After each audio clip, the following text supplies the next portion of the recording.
Candle what Homo Naledi was really like, history for sleep. Soft background music fades in, deep ambient tones of caves, water drips, and soft winds.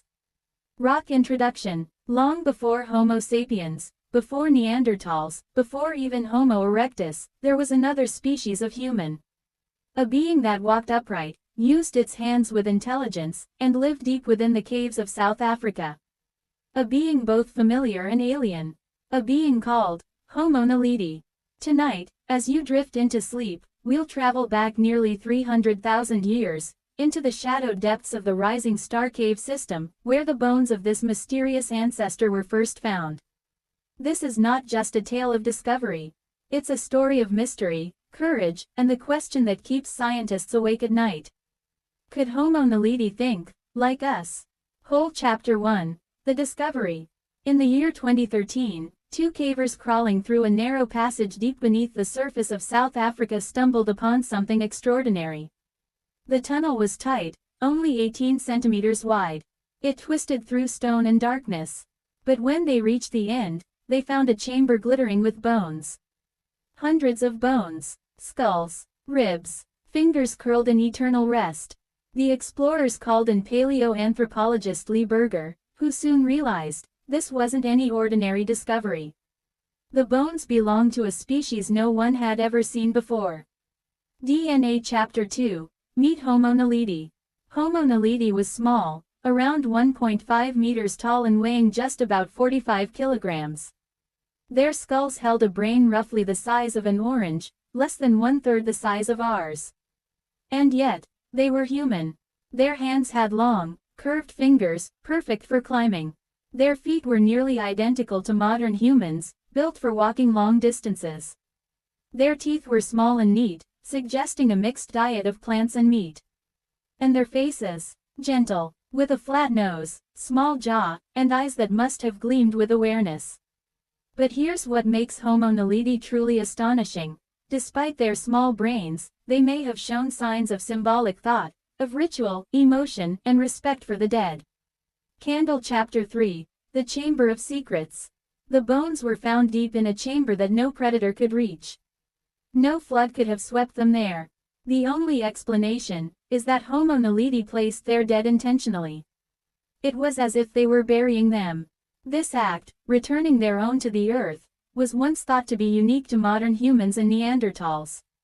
But Homo Naledi did it long before us.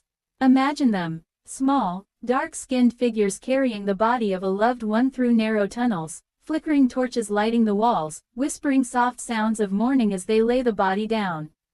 In that moment, they weren't just surviving. They were remembering. They were feeling. Chapter 4. Life above ground.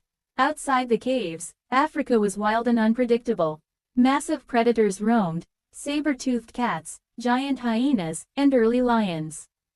The land stretched in waves of golden grass and rocky hills. Homo Naledi likely lived in small family groups, perhaps 10 to 15 individuals, moving between rock shelters and forest edges. They made simple stone tools, shaped flakes sharp enough to cut meat or roots. They gathered fruits, dug tubers, and scavenged when they could. At night, they might have huddled near a small fire, one they didn't quite know how to make themselves, but could tend if lightning had gifted it. They would sit close together for warmth, the young playing in the dirt, the adults grooming each other's hair. And above them, the stars burned, countless, silent witnesses to their brief and beautiful existence. Lamp Chapter 5. Thinking, Feeling, Dreaming. So what were they like inside? Did they dream? Did they imagine? Their brains were small, but not simple. Scientists studying endocasts of Homo Naledi skulls found regions associated with planning, memory, and emotion. It's possible that they could recognize faces, solve problems, and remember paths through caves, abilities crucial to survival. Some researchers even believe Homo Naledi used fire, or carved marks on cave walls, not for decoration but perhaps to remember. To say, "We were here," that thought alone, that whisper through time, makes them deeply human. Coffin Chapter 6. The Mystery of Their Burials. In 2023, new discoveries shocked the world. Burial-like pits were found near the remains, deliberate holes dug into the cave floor. And on nearby walls, faint engravings, triangles, cross hatches, perhaps even symbols.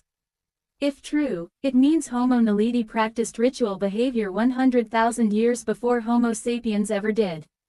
Imagine that, a small-brained species, deep underground, marking stone with intention, trying to communicate something that transcends life itself.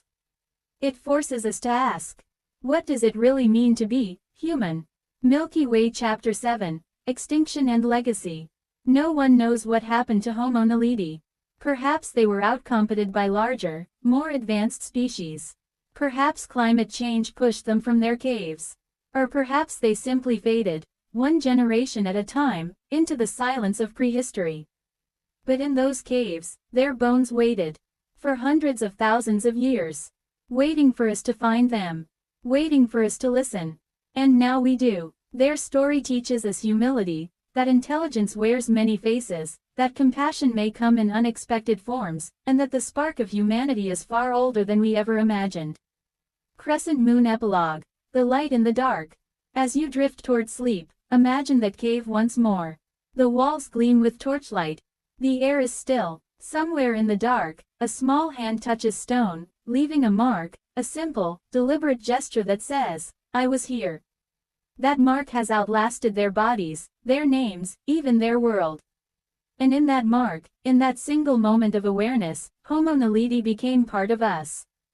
Because maybe, deep down, we have always been one long story. Of hands reaching out from the dark. Searching for meaning, for love, and for a place to belong. Soft ambient music fades. The sound of dripping water and quiet breath fills the dark. Good night, traveler through time. And remember, the past is never truly gone. It sleeps beneath our feet.